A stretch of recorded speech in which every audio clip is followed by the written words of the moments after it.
Current electricity. ठीक, तो देखो कंडीशन क्या होता है। आप लोग 2 बजे तो नहीं आ गए थे? वैसे मैसेज मैंने डाल दिया था। हैं? आ गए थे, कोई बात नहीं, आके पढ़े होंगे। हैं? जो लोग नहीं देखे होंगे पहुंच गए होंगे। अच्छा, अच्छी बात है। तो करंट इलेक्ट्रिसिटी बेटा हम लोग का नेक्स्ट यूनिट आपकी है करंट इलेक्ट्रिसिटी। पहला पॉइंट बनता है जो करंट होता है अपने हाई स्कूल से पढ़ता है rate of flow of charge. ठीक, जो किसी भी कॉइल में किसी सर्किट में चार्ज के फ्लो का रेट होता है उसी को हम लोग इलेक्ट्रिक करंट कहते हैं बेटा। हाई स्कूल में भी पढ़ा होगा, आपने 12th में फिर पढ़ा होगा। ठीक, रेट ऑफ फ्लो ऑफ क्या charge is called electric current. तो इलेक्ट्रिक करंट जो आपका होता है जिस रेट से आपका क्या हो रहा है चार्ज फ्लो कर रहा है किसी सर्किट में, उसी को हम लोग टर्म देते हैं इलेक्ट्रिक करंट कहते हैं। हाँ बेटा, हाँ ठीक।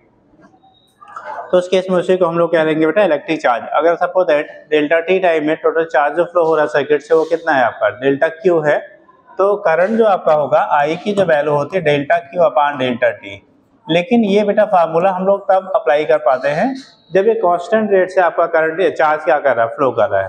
चार्ज के फ्लो का जो रेट है वो कैसा हो कांस्टेंट है, तो हम लोग यहाँ से अप्लाई करें delta Q upon delta T या क्यू बाई टी कह लेते हैं। बट अगर वेरिएबल है जो आपका चार्ज के फ्लो का रेट है वो वेरिएबल है, अगर वेरिएबल होगा बेटा तो करंट भी आपका क्या करेगा वेरी करेगा। जैसे मान लो पहले सेकंड में आपका 10 कूलम चार्ज फ्लो किया, नेक्स्ट सेकंड में 20 कूलम चार्ज फ्लो कर रहा है, अगले नेक्स्ट सेकंड में क्या होगा 30 कूलम चार्ज, तो करंट भी क्या करेगा आपको चेंज होता रहेगा। तो अगर आपका वेरिएबल आपका है जो फ्लो का रेट है वो वेरिएबल है, तो उस समय हम लोग वहाँ पे इंस्टेंटेनियस करंट की वैल्यू डिटरमाइन करते हैं। कौन सा इंस्टेंटेनियस। जैसे कांस्टेंट रेट से जा रहा है तब तो एवरेज वैल्यू ही इंस्टेंटेनियस के बराबर होगा, वहाँ कोई डाउट नहीं है। बट अगर आपका चार्ज वेरिएबल है टाइम डिपेंडेंट है या कुछ आपको वो टाइम के साथ घट बढ़ रहा है चेंज हो रहा है, तो उस कंडीशन में आपको हम लोग वहाँ पे ले लेते हैं क्या इंस्टेंटेनियस वैल्यू। और जब इंस्टेंटेनियस करंट लिखेंगे आई इक्वल टू यही ले लेते हैं लिमिट कितना डेल्टा टी टेंड्स टू 0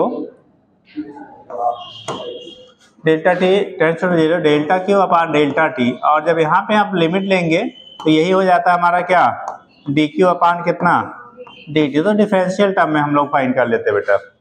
ये तब अप्लाई करेंगे जब आपका कैसा है जो चार्ज फ्लो कर रहा है वो टाइम के साथ वेरी कर रहा है, पर यूनिट टाइम जो आपका चार्ज फ्लो का क्या अमाउंट है वो चेंज हो रहा है, तो उस कंडीशन में हम लोग यहाँ से अप्लाई कर लेंगे। और अगर आपका चार्ज जो है कांस्टेंट रेट से फ्लो कर रहा है तो सीधे आप delta Q upon delta T या क्यू बाई टी करके आप वहाँ से डिटरमाइन कर लेते हैं कितना आपका वहाँ से करंट क्या करेगा फ्लो करेगा। ठीक, यूनिट सबने पढ़ा है बेटा क्या कूलम पर सेकेंड आर, इसे क्या कह लेते हैं हम लोग एम्पियर बोलेंगे। कूलम पर सेकंड बोलेंगे या उसी को क्या टर्म देंगे आप एम्पियर कह लेते हैं। तो कूलम पर सेकंड आर क्या हो जाएगा आपका एम्पियर हो जाएगा। तो यहाँ से हम लोग डिटरमाइन कर लेते हैं क्या होगा कैसे फ्लो करेगा। तो चैप्टर डालिए बेटा करंट इलेक्ट्रिसिटी और पहला हेडिंग भी करेगा इलेक्ट्रिक करंट। पहला हेडिंग कर बेटा इलेक्ट्रिक करंट, पहले हेडिंग करेगा electric current.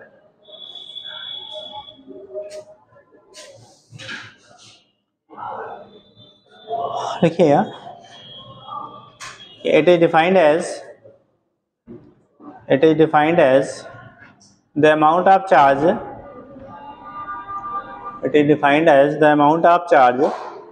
flowing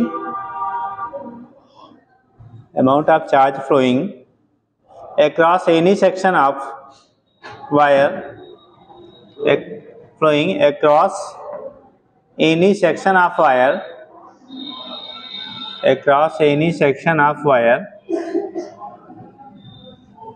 across any section of wire ठीक per unit time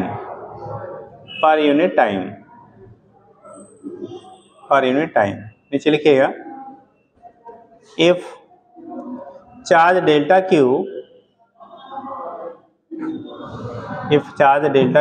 passes through the wire in time interval delta t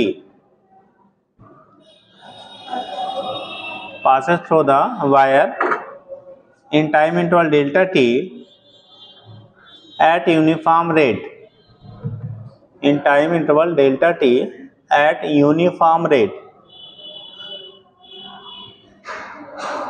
then at uniform rate, बेटा constant rate से, then नीचे लिखना है इलेक्ट्रिक करंट या current simply कर लो, electric current, then electric current I equal to delta Q upon delta T, I delta Q upon delta T. नीचे लिखना अगर रेट जो फ्लो का है बेटा वो स्टडी नहीं हो, नॉट स्टडी यानी वेरिएबल हो, नीचे लिखना if rate of flow of charge is variable, if rate of flow of charge is variable, then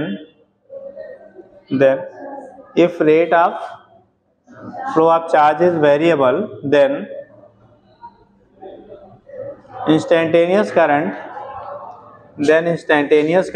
ये दिख रहा है बेटा, चलिए लिख लो, then instantaneous current I equal to हो गया limit delta T tends to क्या 0 delta Q upon delta T, ठीक।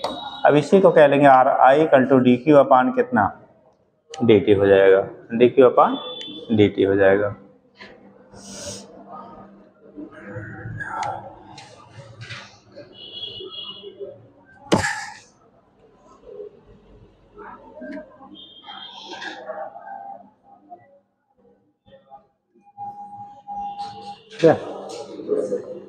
यहाँ से दिखा लेते हैं यूनिट क्या हो गया, आप नोट कर लो बेटा। अब थोड़ा सा समझेंगे हम लोग बेटा, जो करंट होता है ना, क्योंकि हम लोग इस यूनिट में बेसिकली पढ़ेंगे कंडक्टिंग सब्सटेंसेस में करंट फ्लो का रेट, ठीक। अभी इस यूनिट में मेनली हम लोग पढ़ेंगे जो कंडक्टर्स होते हैं उसमें करंट फ्लो करता है, और कंडक्टर्स में जो चार्ज है, क्योंकि आपने पढ़ा था flow of rate of charge, या ठीक। तो चार्ज कौन सा, इलेक्ट्रॉन मूव करेगा, प्रोटॉन मूव करेंगे, न्यूट्रॉन मूव करेंगे, सारे मूव करेंगे, क्या होगा ठीक कंडक्टर्स में। हाँ, अगर कंडक्टिंग मटेरियल की बॉडी है तो उसमें जो फ्लो आपका होगा वो कंडक्टिंग में किसके वजह से होगा, इलेक्ट्रॉन के, प्रोटॉन के, दोनों के, किसी के नहीं।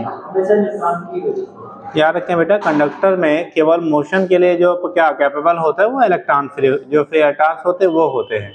इसीलिए आपका जो भी हमारे कंडक्टिंग बॉडीज होती हैं वहाँ पे current only due to flow of motion of charge यानी इलेक्ट्रॉन्स, नॉट प्रोटॉन, ठीक। तो वो केवल आपको इलेक्ट्रॉनों के मूवमेंट की वजह से होता है। और याद रखेंगे अगर इलेक्ट्रॉन मान लो suppose that A to B है, अगर इलेक्ट्रॉनों के मूवमेंट की डायरेक्शन ए टू बी है तो करंट के जो डायरेक्शन आपका होगा वो बी टू ए हो जाएगा। अगर इलेक्ट्रॉन के मूवमेंट का डायरेक्शन ए टू बी है तो करंट के फ्लो होने का जो डायरेक्शन होगा वो क्या होगा, बी टू बी। यानी कि करंट के जो डायरेक्शन फ्लो का होता है बेटा opposite to the direction of क्या, किसके, निगेटिव चार्ज। निगेटिव चार्ज के डायरेक्शन के अपोजिट में आपका करंट की डायरेक्शन होता है। जबकि जब हम लोग पॉजिटिव चार्ज के टर्म में लेंगे तो अगर पॉजिटिव चार्ज इस डायरेक्शन में फ्लो करेगा उसी डायरेक्शन में आपका क्या होगा, क्या करंट की डायरेक्शन होगी। तो करंट की डायरेक्शन पॉजिटिव चार्ज के फ्लो के डायरेक्शन में और निगेटिव चार्ज के फ्लो के अपोजिट डायरेक्शन में, ठीक। अब यहाँ पे कंडीशन है सिंस इन कंडक्टर क्या इलेक्ट्रॉन आर द कंडक्टिंग क्या सब्सटेंस, यानी पे इलेक्ट्रॉन यहाँ पे क्या कर रहा है, कंडक्ट कर रहा है, इलेक्ट्रिसिटी के लिए रिस्पांसिबल है। So current will be flow opposite to the direction of flow of electron. इसलिए कंडक्टर बेटा जो करंट आपका फ्लो करता है वो इलेक्ट्रॉनों के फ्लो के क्या होता है, अपोजिट डायरेक्शन में होगा। इलेक्ट्रॉन के फ्लो के क्या होगा, अपोजिट डायरेक्शन में होगा। तो ये कंडीशन आपका होता है, इसके बेस में हम लोग यहाँ से रिप्रेजेंट कर लेते हैं करंट क्या होगा, कैसे होगा। जबकि जब हम लोग इलेक्ट्रोलाइटिक सोल्यूशन की बात करेंगे, electrolyte, what is electrolytes, chemistry में पढ़ाया गया होगा। इलेक्ट्रोलाइट क्या होता है बेटा, कितने लोग बताओगे, व्हाट इज इलेक्ट्रोलाइट्स, हाथ उठाइए। इलेक्ट्रोलाइट किसे कहते हैं, हिंदी वालों ने पढ़ा होगा वैद्युत अपघट्य, किसे कहते हैं, इलेक्ट्रोलाइट और वैद्युत अपघट्य बोलते हैं बेटा। कोई लोग, बाकी लोग नहीं सुना है कभी, कभी याद करो, हैं तो जी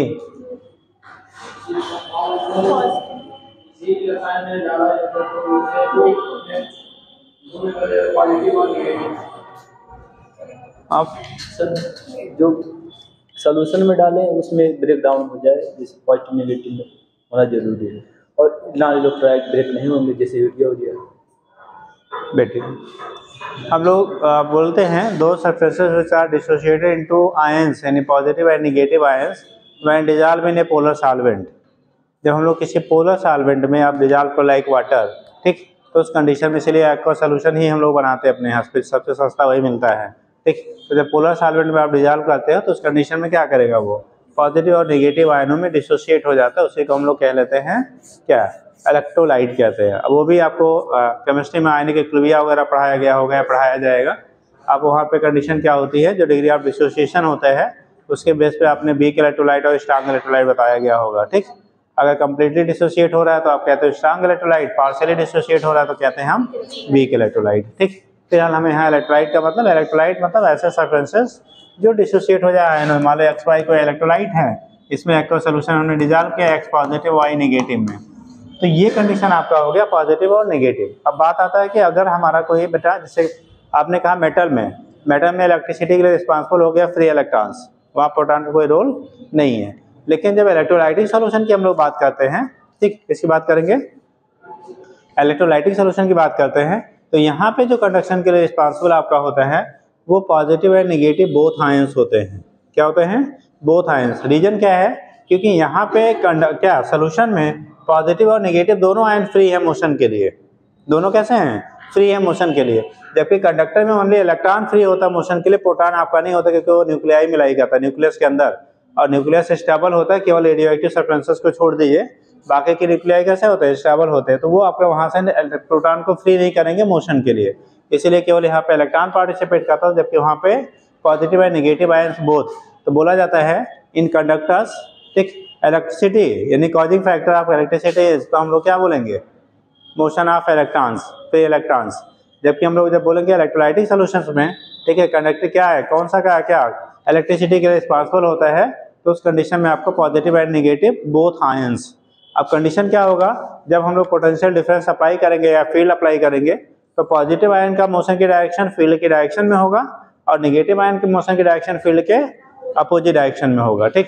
अब कंडीशन क्या है, जैसे पॉजिटिव सपोज इधर जा रहा है, पॉजिटिव इधर जा रहा है बेटा, नेगेटिव इधर आ रहा है।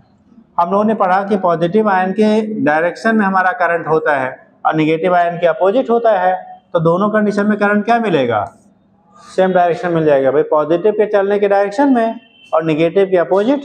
और चूंकि जो आयन जब आपका सोल्यूशन होगा वो अब दोनों एक दूसरे के अपोजिट डायरेक्शन में मूव करेंगे, ठीक। पॉजिटिव वाला फील्ड के डायरेक्शन में, नेगेटिव वाला फील्ड के अपोजिट डायरेक्शन में, तो दोनों की वजह से करंट का जो डायरेक्शन होगा वो पॉजिटिव चार्ज की वजह से हो चाहे नेगेटिव चार्ज की वजह से हो, दोनों की वजह से जो करंट का डायरेक्शन होगा वो सेम मिलेगा। आप ऐसे रिप्रेजेंट कर सकते हो। हम लोग जैसे मान लो यहाँ पे आपका है ये मूवमेंट आपका क्या है, पॉजिटिव है, मान लो एक्स लिया है, एक्स ही लिख लीजिए। हम लोग ने यहाँ पे लिया है एक्स पॉजिटिव है और इधर से वाई क्या आ रहा है, नेगेटिव, ठीक। अगर आपने फील्ड अप्लाई किया तो आपका पॉजिटिव फील्ड के डायरेक्शन में पॉजिटिव चार्ज आता है। आप इलेक्ट्रोस्टैटिक अभी शुरू किया गया है, सर ने पढ़ाएंगे, तो उस केस में पॉजिटिव आयन जो होंगे वो किसके डायरेक्शन में होंगे, एक सेकंड का,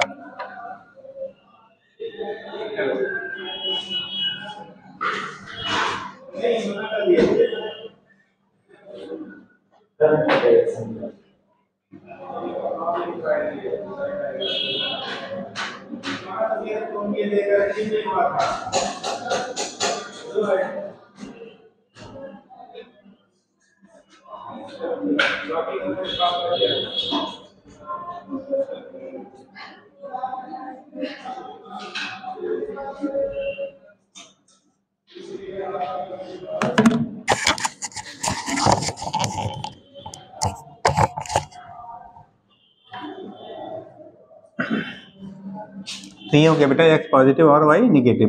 तो पॉजिटिव चार्ज के डायरेक्शन में करंट फ्लो करता है, यानी करंट की जो डायरेक्शन आपकी होगी वो पॉजिटिव आयन के फ्लो के क्या होगा, डायरेक्शन में होगा, ठीक। यानी कि पॉजिटिव आयन के फ्लो के डायरेक्शन में, नेगेटिव आयन के opposite.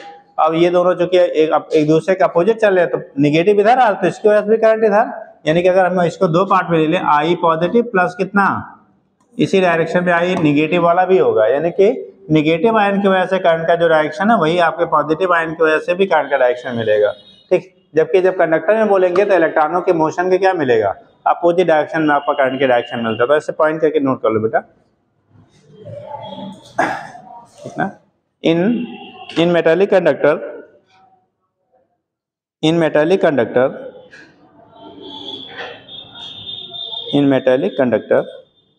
current is metallic conductors current is flow due to motion of free electrons, motion of free electrons, motion of free electrons, and the direction of current, and the direction of current, the direction of current in metallic conductor, in metallic conductor is opposite to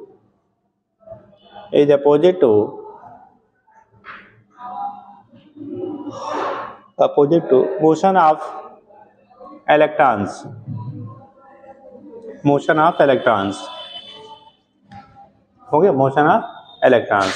ऐसे छोटा सा बना लो बेटा, ये opposite current जा रहा है इलेक्ट्रॉनों पे, ठीक।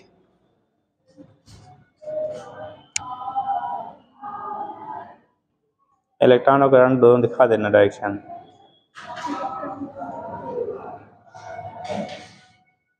उसमें दिखाओ, यहीं दिखाओ, यहीं दिखाओ, करंट की डायरेक्शन वहाँ लिखो। हाँ, आई बना लो और ये के ऊपर निगेटिव लगा दो। हो गया, लिखिए नेक्स्ट लाइन से, while in electrolytic solution, while in electrolytic solution current is flow, while in electrolytic solution current is flow due to motion of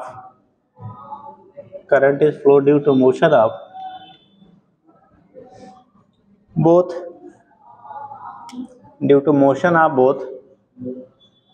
positive and negative ions,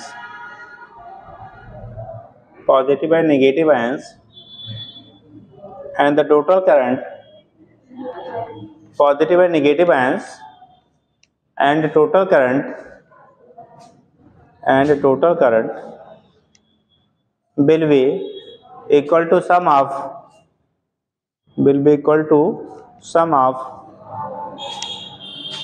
sign हो गया बेटा सबका, will be equal to sum of, किसकी वजह से, positive ion and negative ion, sum of positive ions and negative ions.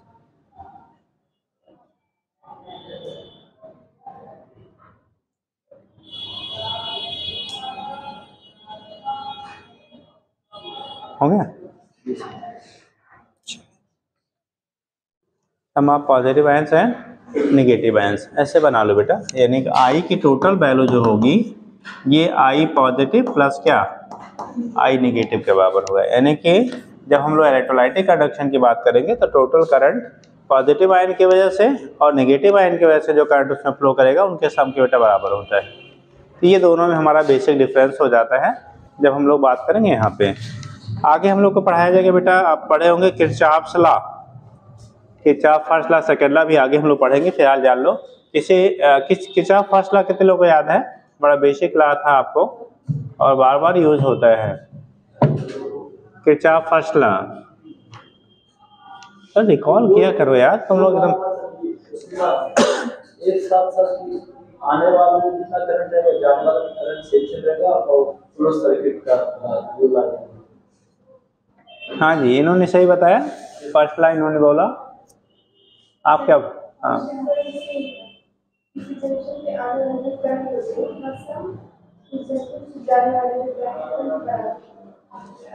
बोला जाता है बेटा, at a junction point total incoming current equal to total outgoing current. अगर किसी जंक्शन पॉइंट पे हम लोग बात करेंगे तो जितना बेटा टोटल करंट आएगा उस जंक्शन पे उतना ही टोटल करंट क्या करेगा, वहाँ से जाएगा। ठीक है, तो अभी आगे जब हम लोग पढ़ेंगे तो हम बताया जाएगा। फिलहाल यहाँ सर्किट में हमें क्या होगा, इसके बहुत सारे आपके यूजेस आएंगे। सर्किट जब हम लोग आगे आगे पढ़ेंगे तो वहाँ पे ढेर सारे आपके इसके यूजेस आते हैं, क्या होता है, तो first law second law and so on. ठीक, चलिए सुन लीजिए। अभी ये चीज़ यहाँ पे डिटेल नहीं करना है, जब हम लोग अल्टरनेटिंग करंट पढ़ेंगे तब वहाँ पे डिटेल में बताया जाएगा, ये चीज़ पढ़ाया जाएगा। जो इलेक्ट्रिक करंट होता है बेसिकली हम लोग दो टाइप में बांट लेते हैं बेटा, एक अल्टरनेटिंग और दूसरा होता है डायरेक्ट। ठीक, direct current and alternating current सबने सुना होगा। जैसे आपको जो घरों में सप्लाई आती है, घर में जो सप्लाई आती है बेटा, वो एसी आती है कि डीसी आती है? किसी के यहाँ डीसी तो नहीं आती, तो सबके यहाँ एसी आती है। ठीक, अल्टरनेटिंग करंट आता है, कितने वोल्ट होता है अपने यहाँ? जो अपने यहाँ घरों में सप्लाई आजकल आती है वो आपने बोला एसी होता है। कौन सा होता है? एसी होता है। और कितने वोल्ट? जो रीडिंग वोल्टेज है आपका वो 220 वोल्ट है। बात अलग है कि अलग अलग एरिया में घटता बढ़ता रहता है। ठीक, बट जो आपका जितने भी इंस्ट्रूमेंट हम लोग यूज करते हैं, इलेक्ट्रॉनिक जो डिवाइसेस है, डायरेक्ट ऑपरेटिंग है ठीक है करंट से, वो सारे 220 वोल्ट ऑपरेटिंग होते हैं। कितने वोल्ट पे बेटा? 220 वोल्ट पे, यानी ऑपरेटिंग जो वोल्टेज आपका होता है वो 220 वोल्ट होते हैं। ये कंडीशन अपने यहाँ का क्या, एक मिनट रुक जाओ, यहाँ करंट की जगह हमने लिख दिया है। जो वोल्टेज आपका होगा एसी का, ठीक, ये आपका 220 वोल्ट होता है। और एसी करंट, एसी सप्लाई अपने घरों में आती है, तो जितने इंस्ट्रूमेंट लगे हैं ये एसी ऑपरेटिंग होते हैं। अगर कोई इंस्ट्रूमेंट आपके घर में डीसी ऑपरेटिंग है तो वहाँ पे पहले उसको एसी को डीसी में क्या किया जाता है? कन्वर्टर लगा होता है, कन्वर्ट करता है तब फिर उससे ऑपरेट होता है। जैसे आपके मोबाइल आप चार्ज करते हो या इन्वर्टर की बैटरी आपकी चार्ज होती है, तो जितनी भी चार्जिंग डिवाइसेज आपकी होती हैं, कोई भी चार्जेबल जो भी चीज़ें हैं, वो आपका कभी भी डायरेक्ट आप एसी से नहीं कर सकते हैं। जितनी भी चार्जेबल चीज़ें होंगी वो कभी भी आप एसी से उसे चार्ज नहीं कर सकते। हमेशा वहाँ पे चार्जिंग के लिए डीसी की रिक्वायरमेंट होती है। इसका मतलब घर में जितनी भी चीज़ें हम लोग चार्ज करते हैं, रिचार्ज करते हैं दोबारा, वो सारी चीज़ें क्या होती है? पहले AC will be converted into DC, और वो भी एट रिक्वायर्ड वोल्टेज। जैसे आपका जो मान लो मोबाइल है, मोबाइल की चार्जिंग आप करते हैं तो अलग अलग कंपनियों के अलग अलग क्या होते हैं? इनपुट वोल्टेज, चार्जिंग वोल्टेज होता है। जैसे वैसे जनरली हमें लगता है 3.5, जो कीपैड वाली छोटी आती थी पहले, वो 2.5 वोल्ट से भी चार्ज होती थी। लेकिन जो आपके मल्टीमीडिया जितने भी सेट आते हैं ना, अबाउट 3.5 से लेकर 5.5 वोल्ट के बीच में चार्जिंग आपका होता है। अलग अलग कंपनियों के अलग अलग है, इसीलिए घर में अलग अलग ब्रांड के आपके क्या मोबाइल घर में पड़े हैं, तो एक ही चार्जर से सारे को चार्ज करना हार्मफुल होता है। मतलब अगर आपकी चार्जिंग डिवाइस जो है उसकी 3.5 वोल्ट ऑपरेटिंग है और आप 5.5 वोल्ट वाले से चार्ज करेंगे तो बैटरी आपकी जल्दी क्या होगी? खराब हो जाएगी, लेकिन चार्ज जल्दी होगी। भाई आपको 3.5 वोल्ट चार्जिंग वोल्टेज क्या है, आप 5.5 वोल्ट या 5 वोल्ट पे आप चार्ज करोगे तो रियल सी बात है चार्जिंग जल्दी होगी, बट बैटरी के डैमेज होने के चांसेस भी क्या होंगे? ज़्यादा होंगे। तो बैटरी जल्दी खराब हो जाती है अगर हाई वोल्टेज पे आप करते हो। और लो वोल्टेज पे करेंगे, जैसे मान लो आपका 5 वोल्ट का है और आपने 2.5 वोल्ट वाला चार्जर लगा दिया, तो चार्ज तो करेगा बट चार्जिंग में टाइम इंटरवल जो होता है वो ज़्यादा लगता है। कभी लोग कहते हैं ना कि हमारे वाले लगा लो जल्दी चार्ज हो जाएगा, अरे जादू नहीं उनके वाले में है, उनका वाला हाई वोल्टेज वाला है। ठीक, या किसी के लगा देने चार्ज बहुत गहरे लगाए थे आपको, इस सुबह तक चार्ज ही नहीं हुआ, तो कंडीशन होता है, इसका मतलब जो उसकी कैपेसिटी है, चार्जिंग वोल्टेज जो है वो रिक्वायर्ड वैल्यू से कैसा है? लेसर है। ठीक, तो लेसर वाला आपका नुकसान तो नहीं करेगा, लेकिन टाइम क्या करेगा? ज़्यादा लगाएगा। बट अगर हायर वाले पे आप बार बार कर रहे हो तो कहीं ना कहीं आपकी क्या लाइफ जो आपकी बैटरी की होगी वो जल्दी आपकी क्या होगी? ठीक है, यानी कि अगर जिसको साल भर चल रहा है वो 6 महीने में खराब हो सकता है और पहले भी हो सकता है। ठीक, वोल्टेज डिफरेंस हो जाए तो परसेंटेज पहले जल्दी अगर आप हाई वोल्टेज पे करो जल्दी से होगा ही चार्ज। ठीक, तो उस कंडीशन में क्या होता है, वो चीज़ें आपकी होती हैं। तो यहाँ से दिखा लेते बेटा, तो जितने भी चार्जिंग डिवाइसेस होंगी वो सारी किससे? डीसी सप्लाई आपको देंगी। और जितना आपका क्या घर में हम लोग यूज बाकी कर रहे हैं वो सारी एसी ऑपरेटिंग आपकी होती है। तो थोड़ा याद रखना अंतर क्या होता है, जो एसी होता है उसका टाइम के साथ क्या मैग्नीट्यूड एंड डायरेक्शन दोनों आपके चेंज होते हैं। आपने इस तरह से ग्राफ देखा होगा टाइम एंड वोल्टेज और करंट के बीच में। ठीक, वोल्टेज या करंट जो भी आप करेंगे तो इस तरह से आपको एसी जब पढ़ाया गया होगा थोड़ा बहुत अगर याद आ रहा हो, ठीक, तो अगर इसे करंट कह लिया, इसे हमने वोल्टेज कह लिया, तो ये आपका टाइम वेरिएबल ग्राफ होता था। ठीक, जब हम लोग एसी के लिए दिखाते थे। जबकि जब डीसी के लिए आप करोगे तो डीसी के लिए जो भी वैल्यू आपकी है वो रिमेन्स कांस्टेंट होता है, उसकी वैल्यू आपका टाइम के साथ चेंज नहीं होता है। ठीक, तो वैल्यू कैसा रहेगा? वो कांस्टेंट रहेगा। ठीक, तो इस कंडीशन में इसीलिए चार्जिंग के लिए हम लोग किसका यूज़ करते हैं? डीसी का यूज़ करते हैं। अगर आप एसी से चार्ज करोगे तो हाफ साइकिल बेटा जितना चार्ज होगा नेक्स्ट हाफ साइकिल में अपोजिट डायरेक्शन में जाके उतना डिस्चार्ज हो जाएगा, यानी जिंदगी भर लगाया रहो चार्ज नहीं होगा। ठीक, ये कंडीशन आपका होता है, इसीलिए जो चार्जिंग की जाती है वो किससे की जाती है? डीसी से हम लोग करते हैं, याद रहेगा। और डीसी को एसी में कन्वर्ट करने के लिए क्या यूज किया जाता है? एसी से अगर आपको डीसी बनाना है, एसी से क्या डीसी, तो आपने rectifier, half wave rectifier, full wave rectifier सुना होगा। कुछ याद आ रहा है? अरे हाई स्कूल 11th 12th पढ़ाया गया होगा 12th में, half wave rectifier and full wave rectifier. कितने लोग को याद आ रहा है? खाली इतना मतलब याद कितने लोग को आ रहा है? ऐसा कुछ था, याद आ रहा है? अच्छा, कितने लोग को पता नहीं चला यार ये था भी कभी? रेक्टिफायर की हिंदी भी शायद रेक्टिफायर ही कहते थे, कुछ और कहते थे। ठीक, फुल वेव रेक्टिफायर और हाफ वेव रेक्टिफायर, दो टाइप का आपको पढ़ाया गया होगा। ठीक, और जब हम लोग डीसी को एसी में कन्वर्ट करते हैं तो वहाँ पे फिर इन्वर्टर की जरूरत पड़ती है हमें। ठीक, डीसी को एसी में कन्वर्ट करने के लिए इन्वर्टर और एसी को डीसी में कन्वर्ट करने के लिए रेक्टिफायर। ठीक, तो ये चीज़ें होती। फिलहाल हम लोग जो सिस्टम होता है उसका नाम अपने यहाँ क्या देते हैं? इन्वर्टर देते हैं। ठीक, क्योंकि बैटरी क्या होता है, बैटरी में जो आपका वहाँ पे एनर्जी यूज क्या हो रही है, चार्ज हो रही है, डीसी के फॉर्म में है, और हम यूज़ किस में करते हैं? एसी के फॉर्म में। तो डीसी से एसी में कन्वर्ट करने के लिए जो सिस्टम यूज होता है उसे कहते हैं इन्वर्टर। अब चूंकि उसमें खाली इन्वर्टर ही नहीं होता है, उसमें रेक्टिफायर भी है, इन्वर्टर भी, ट्रांसफार्मर भी है, तीनों चीज़ें आपके इन्वर्टर जो सिस्टम होता है उसमें लगा होता है।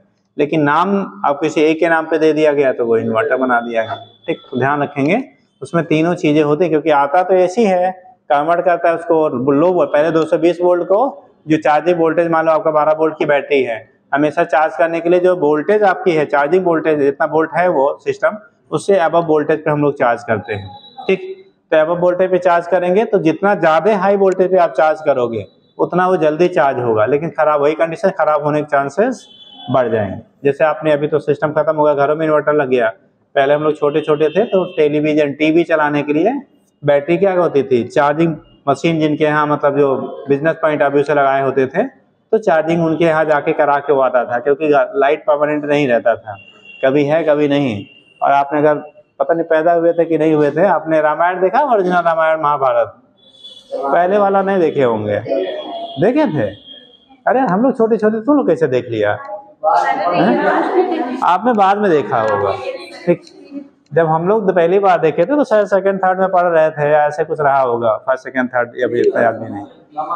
हाँ, रामानंद वाला जो पहली बार टीवी पे आई थी। ठीक, तो उस टाइम पे जब हम लोग सेकंड थर्ड में था, तुम लोग भगवान के यहाँ रहे होंगे, हैं, पता भी नहीं होगा, हैं, आप लोग रिपीटेड वाला देखे हैं। हाँ, ठीक, फर्स्ट टाइम वाला नहीं देखा है, उस टाइम का जुनून अलग ही था। पापा लोग से पूछना अगर देखे होंगे तो, है ना? तो काम वो तो जैसे जहाँ की सुविधाएं थी फिलहाल, लेकिन गांव मुझे याद है, छोटे थे तो 3 घरों में खाली टीवी थी, और वो बाहर बरामदे में लगाई जाती तो बाहर लोग बैठ के देखते थे। ठीक, जैसे सिनेमा हॉल में आप आजकल देखते हैं पर्दे पे, वैसे ही कहानी होती थी, और लोग सारे लोग काम छोड़ के आते थे देखने के लिए, कुछ भी कर रहे हो। ठीक, उस दिन सब कुछ बंद। ठीक, हाँ बेटा, क्या कर रही हैं? पहले की लाइफ अच्छी थी। हाँ, आज से तो बहुत सुकून वाली थी बेटा। बात अलग है, आज का सुविधाएं बढ़ गई, बट सुविधाएं कम थी।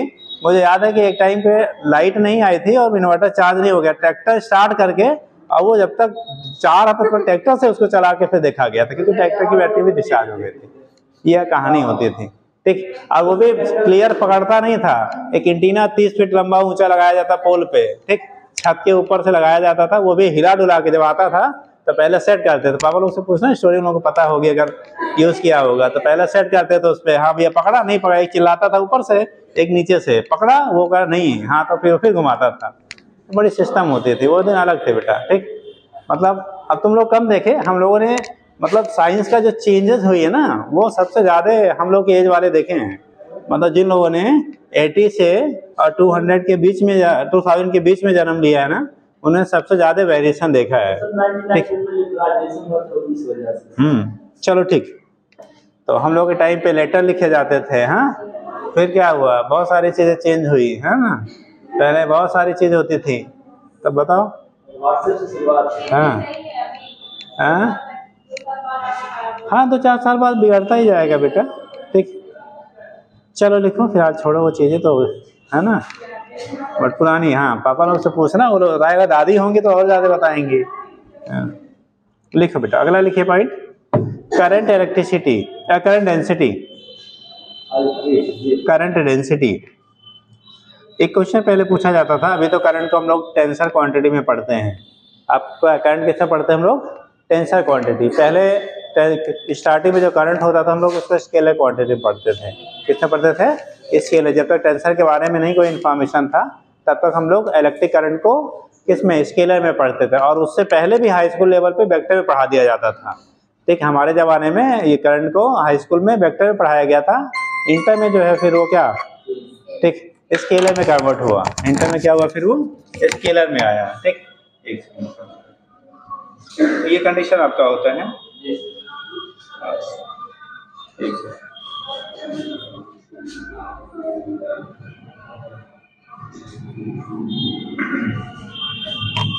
तो उसे क्या लेते हैं हम लोग? Current density. तो बोला जाता है करंट इज क्या? प्रेजेंट टाइम में तो टेंसर बोलेंगे बट पहले स्केलर बोलते थे। Current is scalar quantity then why current density is vector quantity. यानी करंट अगर स्केलर है तो करंट डेंसिटी वेक्टर क्यों होता है? ठीक, तो आपने फार्मूला पहले पढ़ा होगा, आपको पढ़ाया गया था जब वेक्टर पढ़ाते थे, J = I/A होता है। ठीक, और दो क्वांटिटी, ठीक है, अगर एक स्केलर है दूसरा वेक्टर है, उनका मल्टीप्लिकेशन करिए या डिवीजन करिए, ऑलवेज रिजल्ट जो होता है बेटा वेक्टर क्वांटिटी होता है। अगर एक क्वांटिटी स्केलर है दूसरा वेक्टर है, उनका मल्टीप्लिकेशन करिए या डिवीजन करिए, जो रिजल्ट होगा वो ऑलवेज वेक्टर क्वांटिटी होता है। Always vector quantity. कहाँ गुम हो गई? हाँ, एक स्केलर है दूसरा वेक्टर है, उनका मल्टीप्लाई करो या डिवाइड करो तो रिजल्ट जो होगा ऑलवेज वेक्टर ही रहेगा। F = M में पढ़ा है ना? ठीक, आपने भी वेलोसिटी = डिस्प्लेसमेंट अपॉन टाइम पढ़ा है। ठीक है, देखो डिस्प्लेसमेंट वेक्टर था, टाइम स्केलर था, रिजल्ट क्या आया? वेक्टर आया। तो अगर एक वेक्टर है दूसरा स्केलर है, ठीक है, उसको मल्टीप्लाई करो बेटा या डिवाइड करो तो उनका जो रिजल्टेंट है, जो आएगा रिजल्ट आएगा वो ऑलवेज वेक्टर रहता है। तो यहाँ पे J = होता है I/A। ए क्रॉस सेक्शनल एरिया लेते हैं हम लोग बेटा।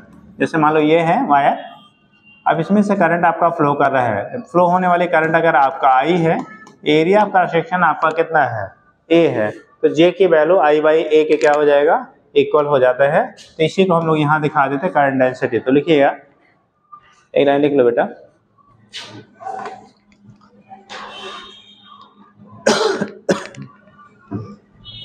ठीक है, एक सेकंड का।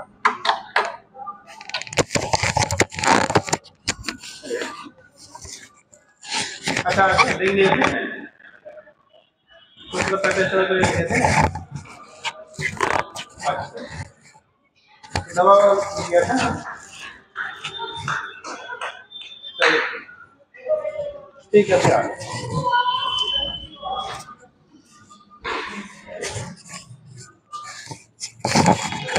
अरे दिखाना था, उसके चक्कर में लेट हो गया, पहला पेड चेंज करना पड़ा। अब फिलहाल हम खुद रह के दिखा भी नहीं पाए, हमें आना पड़ा था तो डॉक्टर ही नहीं थे। चलो देखो, तो यहाँ पे लिखिएगा current density. It is the, ऐसा करो, it is defined as electric current, defined as electric current passing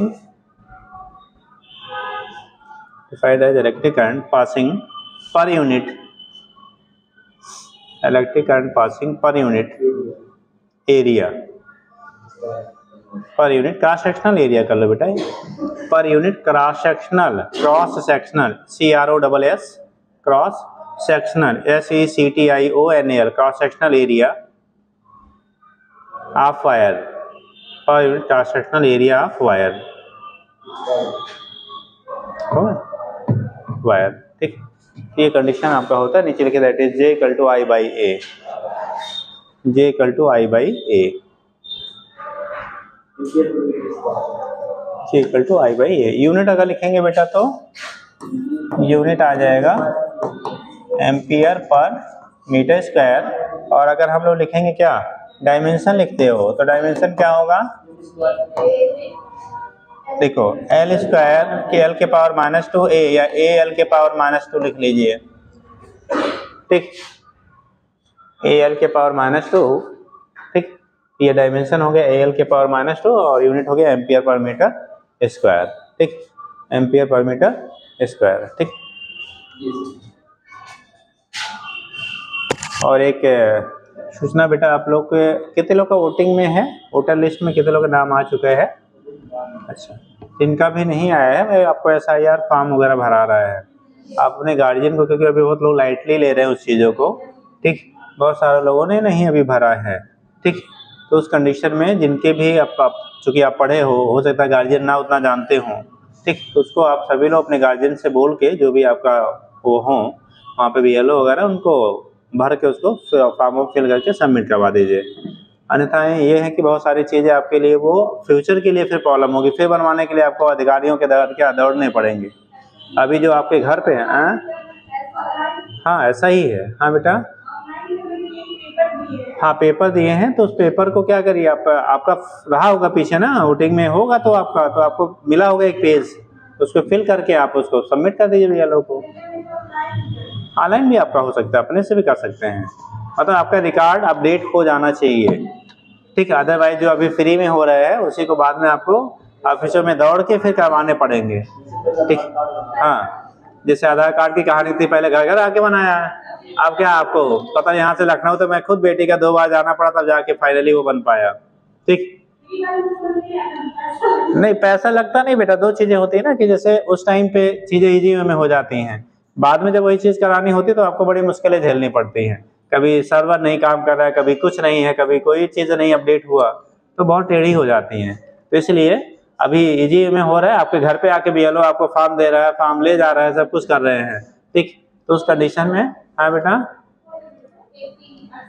18 year plus, ठीक है। मोस्ट आप लोग 18 ईयर प्लस हो चुके होंगे, ऐसा शायद रेयर हो, एक आध लोग बचे हों अभी, वो भी बच्चे वही होंगे जिनके मम्मी पापा ने एज घटवा दिया होगा पर क्या एडमिशन कराते समय, अदरवाइज इंटर पास होते होते सब 18 प्लस हो जाते हैं, ठीक। तो अगर किसी का कम होगा तो कंडीशन यही होगी, अदरवाइज सब 18 प्लस हो गए होंगे, ठीक। तो जो भी लोग हैं आप अपना, या आपका वही नहीं अपडेट हो रहा हो या हो रहा हो तो उसमें भी 8 या 9 तारीख के बाद फिर से आपका नया जो जिनको आपको नए इंक्लूड करना है वो लगेंगे, अभी जिनका पुराना है उनका बन रहा है, ठीक। तो 4 तारीख शायद अभी लास्ट डेट है, तो आप अपने गार्जियन को बोल के जो भी इनका नहीं बना है वो लोग करवा लीजिए। हाँ अपना नहीं बनाए हैं ना, ठीक। नहीं वो कंपलसरी है बेटा, बहुत सारी चीज़ें जैसे आधार के बिना रुक जाती थी, ठीक है, वैसे इसके बिना फिर नहीं होंगी, ठीक। नहीं मिलता नहीं है वो, ठीक है, लेकिन फिर आपको बहुत सारे आपको फॉर्म ही रोक दिया जाएगा, नहीं एप्लीकेबल होंगे भरने के लिए, ठीक। अगर आपका SIR अपडेट नहीं है तो क्या करेगी गवर्नमेंट, कह देगी आपका एडमिशन कैंसिल, जाइए, ठीक। और उस टाइम पे जो आपको जरूरत लगेगी ना, तो जो आज फ्री में हो रहा है पता नहीं कितने SDM DM और पता नहीं क्या क्या अपडेट करेंगे, और तहसीलदार से लेके तब जाके फिर आपका बनेगा, ठीक। तो सब लोग कहेंगे कि अपने भैया दूसरे को बना दिए, अपने घर वालों का जो है चलिए अब दौड़िए, ठीक। अब वो तब और डांटेगा अधिकारी कि आप दूसरे को बना रहे अपने घर का नहीं बना पाए, ठीक। तो नहीं तो उसको भरवा लीजिए बेटा, ठीक, क्योंकि अभी आसानी से हो रहा है, बाद में वो फिर मुश्किलें होंगी, ठीक। और उससे बहुत सारी गवर्नमेंट की जो पॉलिसीज है जिसके बेनिफिट आपको मिल रहे हैं वो कहीं हो सकता है जिनका नहीं होगा वो वहाँ से बढ़ा दिया है, या यहाँ हिंदुस्तान से बाहर भी कर दिया जाए, है ना भाई। अगर आप हिंदुस्तान के नहीं हैं और जबरदस्ती यहाँ रह रहे हैं तो रहने का कोई अधिकार नहीं है, तो अगर आपके पास प्रूफ नहीं आप हिंदुस्तानी हैं तो फिर क्या आप विदेशी हैं, आप जाइए जहाँ पर विदेश में घर हो, ठीक। तो हाँ, तो इसलिए आप ये नहीं कह सकते नहीं हम क्या है हिंदू धर्म वाले हैं, हम ईसाई धर्म वाले, हम रैंडम धर्म वाले, वहाँ धर्म नहीं है कोई भी है, अगर आपका नहीं है तो आप इंडियन नहीं, ठीक। बगल वाले क्या कहे, रिकॉर्ड नहीं बोलेगा ना, सबूत वो नहीं है, सबूत ये है जो करवाया जा रहा है, बाकी सारे सबूत फेल, ठीक।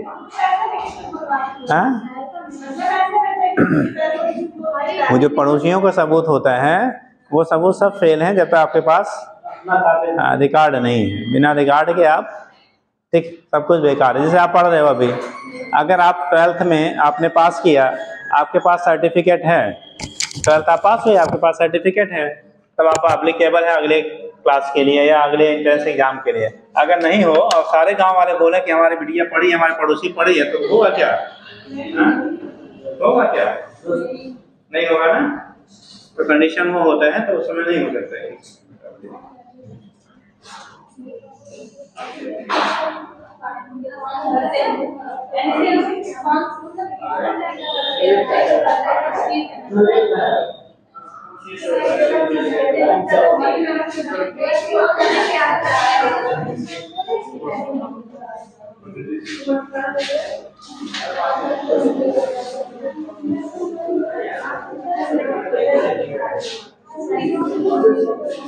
चलो, तो उस कंडीशन में चलिए ये पड़ोसी बोलेगा वो अप्लीकेबल नहीं होता बेटा, ठीक। आप पढ़े लिखे हो, ऐसा आंसर देते हो यार, हैं तो बिना पढ़ा वाला क्या कहेगा। इसीलिए बहुत सारे लोगों ने फॉर्म लेके सबमिट नहीं किया है और रोज बेटा BLO डांट खा रहे हैं, ठीक।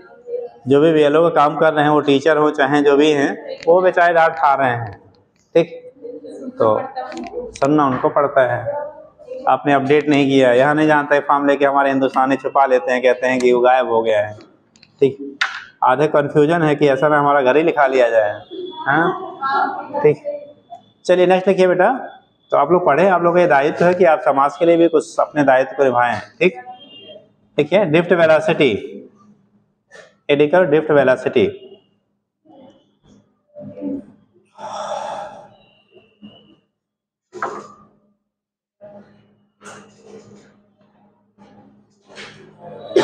देखो होता क्या बेटा, जो एवरेज वेलोसिटी होती है इलेक्ट्रॉन की कंडक्टर के अंदर, ठीक, the average velocity of electrons in conducting material, ठीक, ऑन अप्लाइंग क्या field is called drift velocity which is responsible for flow of current.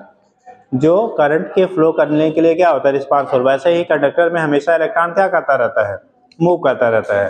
तो जो दो सक्सेसिव कोलिजन के बीच वेलोसिटी आपकी होती है बेटा, वो काफ़ी हाई होती है, लेकिन जो ड्रिफ्ट वेलोसिटी होती है वो स्मॉल होती है, वेरी स्मॉल होती है, लगभग 10⁻⁴ मीटर पर सेकेंड के रेंज का होता है।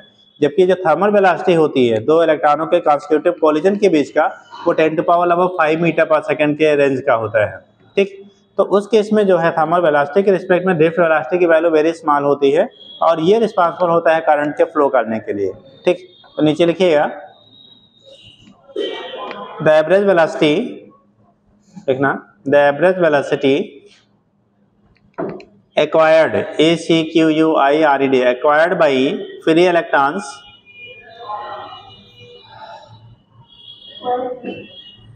लिखे, the average velocity acquired by free electrons inside a metal by the application of an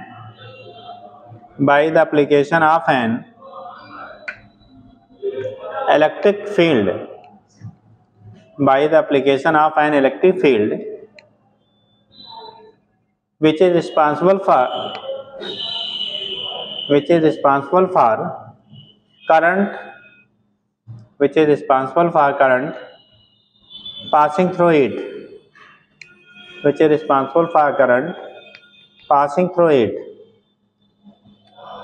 is called drift velocity, देखिए इज कॉल्ड ड्रिफ्ट वेलोसिटी। लिखिए it is of the range of a order of, कितना होता है लगभग 10⁻⁴ metre, लिखिएगा it is of the order of 10⁻⁴ metre per second which is much smaller than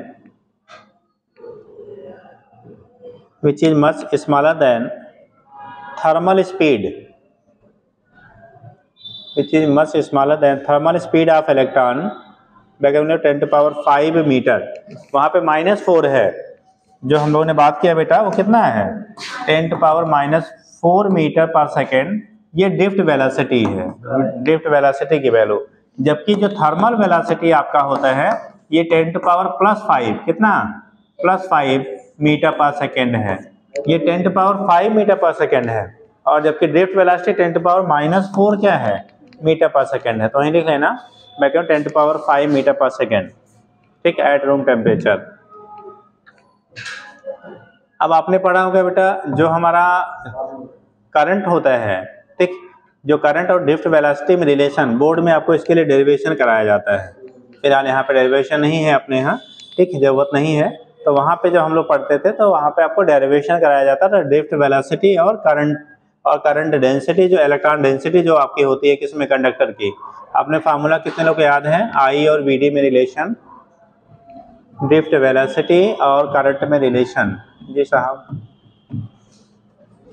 आई बराबर ये बैठ जो आपका लिख लीजिए नीचे लिखो, the relation between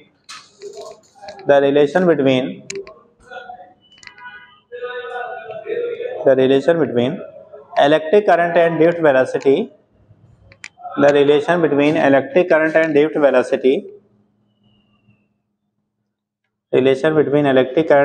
velocity is given by, लिखिए I equal to NEAVD। I equal to क्या होता है, NEAVD, ठीक। और यहाँ पे होगा N जो होता है ये number of free electrons per unit volume होता है। यूनिट वॉल्यूम में इलेक्ट्रॉनों के नंबर, कितने इलेक्ट्रॉन आपके हैं, उसी को कंडक्टिंग इलेक्ट्रॉन भी कह लेते हैं हम लोग। N number of conduction electron कह लीजिए या फिर इलेक्ट्रॉन भी कह लेते हैं बेटा, number of conduction electron. Conduction electron मतलब जो करंट के लिए रिस्पांसिबल है, ठीक। कंडक्शन इलेक्ट्रॉन्स पर यूनिट क्या, वॉल्यूम। यूनिट वॉल्यूम में कितने इलेक्ट्रॉन हैं जो करंट के लिए क्या है, रिस्पांसिबल है, ठीक। और ई जो होता है वो इलेक्ट्रॉनिक चार्ज हो जाएगा, इलेक्ट्रॉनिक चार्ज या चार्ज आने इलेक्ट्रॉन, इलेक्ट्रॉनिक चार्ज हम लोग कह लेंगे बेटा।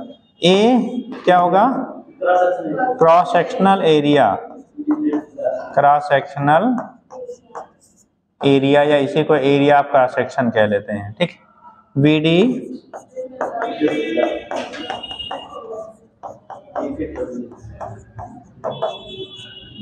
ड्रिफ्ट वेलोसिटी, वीडी जो आपका होता है क्या होता है, ड्रिफ्ट वेलोसिटी होता है। किसके बेस पर हम लोग यहाँ से रिप्रेजेंट कर लेंगे, क्या होगा, तो ये हो गया आपका ड्रिफ्ट वेलोसिटी। और किसमें, इलेक्ट्रिक करंट में रिलेशन क्या होगा, किसी कंडक्टर के थ्रू अगर हम लोग वहाँ से डिटरमाइन करते हैं, ठीक। अगर हम लोग करंट क्या बात करें बेटा, करंट डेंसिटी और ड्रिफ्ट वेलोसिटी में क्या रिलेशन होगा, तो हाँ जे इक्वल टू आई बाई ए होता है। तो करंट डेंसिटी और ड्रिफ्ट वेलोसिटी में लिखेंगे रिलेशन बिटवीन किसमें,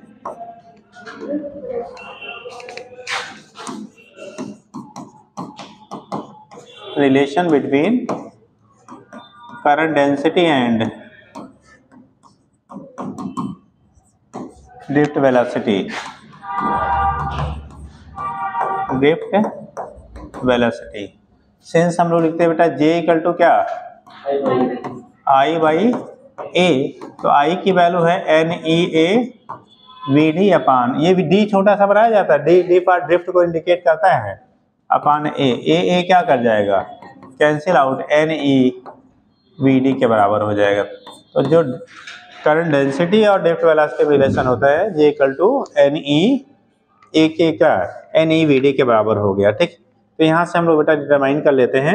एक चीज आप और पढ़ते हैं बेटा, जो करंट डेंसिटी होता है ना, अगर कोई कंडक्टर है, सपोज कोई कंडक्टर है, ठीक, उस पर इलेक्ट्रिक फील्ड ई अप्लाई किया जा रहा है, क्या किया जा रहा है, इलेक्ट्रिक फील्ड ई अप्लाई किया जा रहा है, तो उस कंडीशन में उसकी वजह से जो आपका करंट डेंसिटी होगा एक रिलेशन और J equal to E by rho होता है, ई बाई क्या, रो, ठीक। तो उस कंडीशन में अगर हम लोग इसको कन्वर्ट करते हैं तो ई बाई रो है और ये वैल्यू हमारे होता है जे की वैल्यू यानी ये बीटी होता है, उसी को रिकन्वर्ट हम लोग जब करते हैं तो सिग्मा इंटू ई के बराबर आ जाता है। तो एक रिलेशन अगली बार क्वेश्चन से पूछ लिया गया था, लिखिए यहाँ तो नोट कर लिया, नीचे लिखिए, करंट डेंसिटी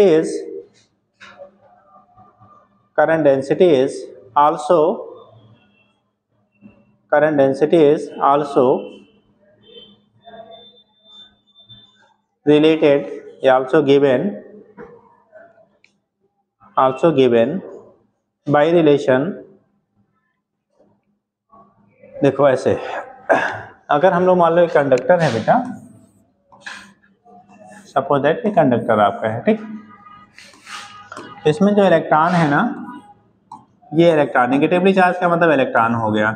अगर इलेक्ट्रॉन का मूवमेंट राइटवर्ड है इसका मतलब जो इलेक्ट्रिक फील्ड हम लोग अप्लाई करेंगे वो किधर होगा, लेफ्ट साइड में, यानी कि इलेक्ट्रिक फील्ड के अपोजिट डायरेक्शन में नेगेटिव चार्ज मूव करता है और पॉजिटिव चार्ज हमेशा इलेक्ट्रिक फील्ड की डायरेक्शन में मूव करेगा।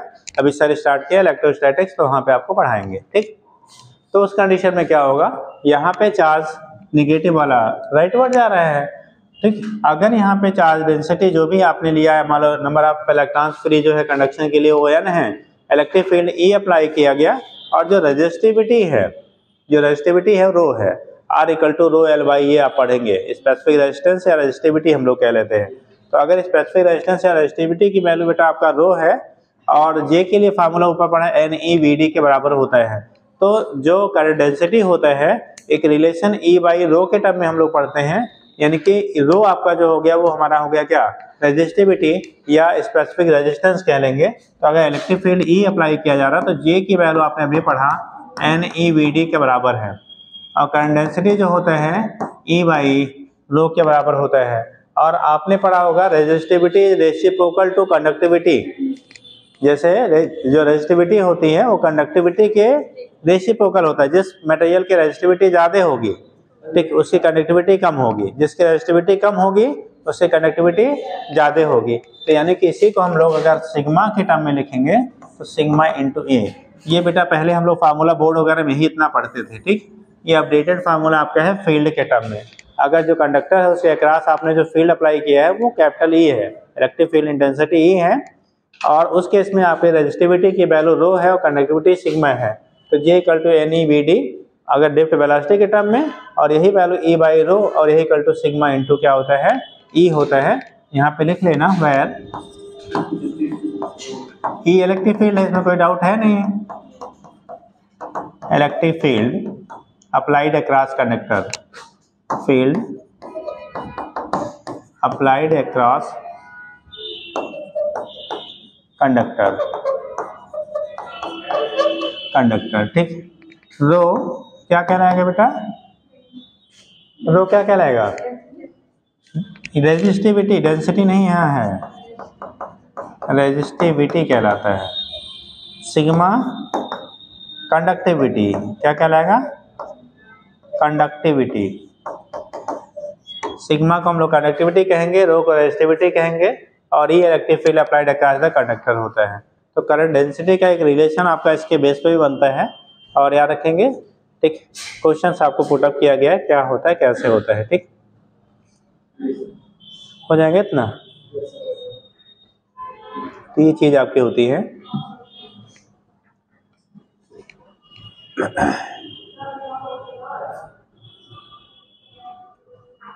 कर लेंगे इतना बेटा, चलिए क्या क्वेश्चन करेंगे, समय है, क्या है, हाँ लिख लो यार, 5 मिनट में बहुत कुछ हो सकता है। 5 बज गया, लेट हो रहा है, 7 हो जाएंगे। हाँ तुमको सबसे दूर जाना है, अभी तो राइट 5 हुआ है, 5 नहीं हुआ है। चलिए क्वेश्चन के लिए घर से लगा के लाइएगा, ये तो ठीक हो सकता है ना। एक क्वेश्चन नोट कर लीजिए, लगा के लाइएगा। देखिए, estimate the average drift speed, estimate या कैलकुलेट जो भी कर लो, estimate the average drift speed of conduction electron, conduction मतलब free electron, estimate the average drift speed of conduction electron, of conduction electron in a copper wire, in a copper wire of cross sectional area, of cross sectional area 1 into 10 to power minus 7 meter square, 1 into 10 to power minus 7 meter square, 10 to power minus 7 meter square, carrying a current of 1.5 ampere, carrying a current of 1.5 ampere. We can assume that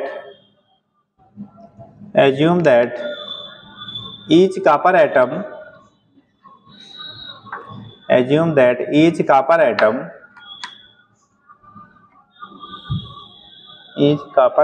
contributes contributes roughly one conduction electron, यानी कि एक जो copper का atom है एक electron वो conduction के लिए प्रोवाइड करता है। ठीक, CO पॉजिटिव बनता है ना, तो एक इलेक्ट्रॉन लूज किया तो CO। ठीक, तो लिखिए कंडक्शन, आगे लिखिए the density of copper is 9 × 10³ kg/m³, 10³ kg/m³ and its atomic mass is 3 kg/m³ and its atomic mass is 63.5 mu, हाँ 63.5, 63.5, its atomic mass is 63.5। हमें निकालना क्या था, drift velocity. v equal to लिखते हैं हम लोग I equal to NEA VD, तो VD equal to I/NEA। Electronic charge सबको पता है 1.6 × 10⁻19 होता है। एरिया ऑफ क्रॉस सेक्शन दिया है, करंट की वैल्यू आपको दी गई है। अब यहाँ n की हमें जरूरत थी, n number of electrons per unit volume लेते हैं। तो बेटा आपको एक मोल में आप एक जो एटॉमिक मास होता है, केमिस्ट्री आपको पढ़ाया गया होगा, जिसका एटॉमिक मास है उसमें 6 × 10⁻23 हमारे एटम्स पाए जाएंगे। एटॉमिक फॉर्म में, मॉलिक्यूलर फॉर्म में होता तो मॉलिक्यूल बोलते, तो इतने एटम पाए जाएंगे। ठीक, अब बोला क्या गया आपको, इंफॉर्मेशन में क्या दिया गया है कि आपको जो यहाँ से कितने n की वैल्यू होगी और आपको नंबर कितना दिया गया है। ठीक, 6 × 10⁻23 हुआ और यहाँ से आप कैलकुलेट करेंगे number of n, number of electron, number of क्या फ्री इलेक्ट्रॉन्स कितने होंगे। तो जितने एटम होंगे आपको गिवन मास में उतना ही क्या होगा, इलेक्ट्रॉनों के नंबर आपके होंगे। तो पहले आप एटम निकाल लेना, वहां से पर यूनिट मास में कितने आपके नंबर ऑफ फ्री इलेक्ट्रॉन्स है वो मिल जाएंगे। और फिर BD वाले फार्मूले में VD इक्वल टू I/NEA वाले फार्मूले में रखिएगा, वो आपको मिल जाएगा। ट्राई करिएगा, नहीं आएगा तो फिलहाल बताया ही जाएगा, है ना। चलिए कल आगे थोड़ा पढ़ के आइए बेटा, थोड़ा समय को देखते हुए।